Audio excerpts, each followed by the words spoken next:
पंचवटी नाम के गांव में संग्राम सिंह नाम का एक सरपंच था, जिसका 8 वर्ष का एक बहुत ही बुद्धिमान और होनहार बालक था।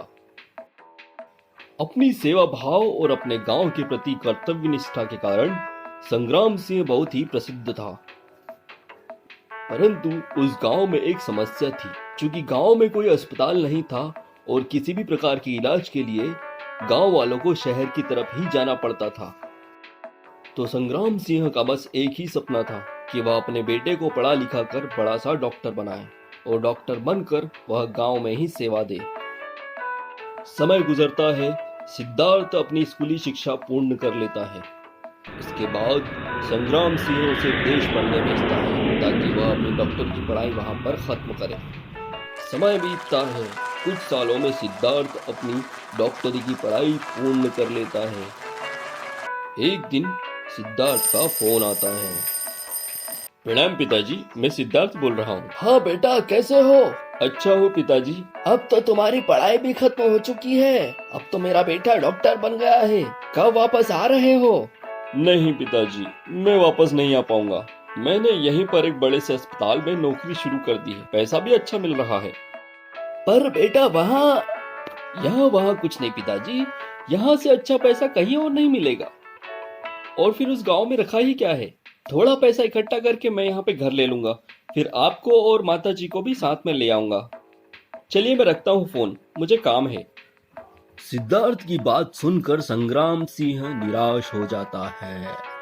चूंकि संग्राम सिंह बूढ़ा हो चला था, अब धीरे धीरे उसकी उम्र बढ़ती जा रही थी। एक दिन संग्राम सिंह अचानक बीमार पड़ जाता है।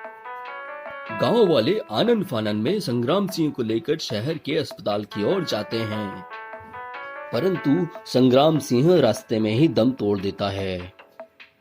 जब यह बात सिद्धार्थ को पता चलती है तो वह दूसरे दिन गांव पहुंचता है। माँ, ये कैसे हो गया? बेटा, उनको दिल का दौरा पड़ा था। गांव वालों ने कोशिश तो की थी, परंतु समय पर अस्पताल नहीं पहुंच पाए, वरना तेरे पिताजी बच जाते। सिद्धार्थ को मन ही मन सोचकर बहुत बुरा महसूस होता है। वह सोचता है, काश मैं यहाँ होता, काश कोई अस्पताल गांव में होता तो पिताजी को बचाया जा सकता था। इसलिए तो गांव में रहना मुझे पसंद नहीं है, पर मेरी कोई बात ही नहीं सुनता है। कुछ दिन गुजरते हैं, सिद्धार्थ अपनी सोच में डूबा रहता है। माँ, तुम सब तैयारी कर लो, हम विदेश जा रहे हैं और तुम भी मेरे साथ विदेश में ही रहोगी। क्यों बेटा? माँ, यहाँ क्या रखा है और पिताजी के बाद अब तुम्हारा ख्याल कौन रखेगा, इसलिए तुम मेरे साथ ही चलो। नहीं बेटा, तेरे पिताजी की यादें इस गांव से जुड़ी हुई है। तेरे पिताजी का बस एक ही सपना था, इस गांव की और देश की सेवा में अपना सब कुछ लुटा देना। मैं तो ये गांव छोड़कर नहीं जा सकती बेटा। पर माँ। नहीं बेटा, तुझे जाना है तो तू जा सकता है, मैं यहीं रहूंगी। ये गांव वाले मेरा ख्याल रखने के लिए हैं बेटा।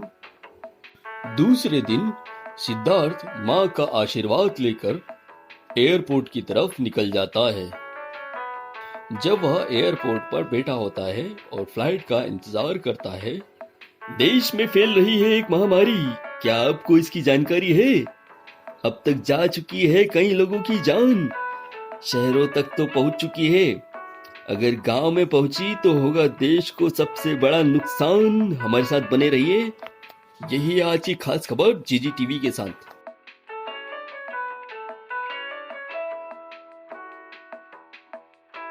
तेरे पिताजी का बस एक ही सपना था, इस गांव की और देश की सेवा में अपना सब कुछ लुटा देना।